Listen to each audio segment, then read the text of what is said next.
Kecamatan Kajang, Kabupaten Bulukumba, Sulawesi Selatan. Material bangunan yang terbuat dari kayu membuat api dengan cepat membesar dan merembet ke dua rumah warga lainnya.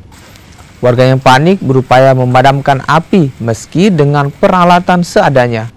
Api baru bisa dipadamkan sekitar 4 jam kemudian setelah 3 unit mobil pemadam diterjunkan ke lokasi.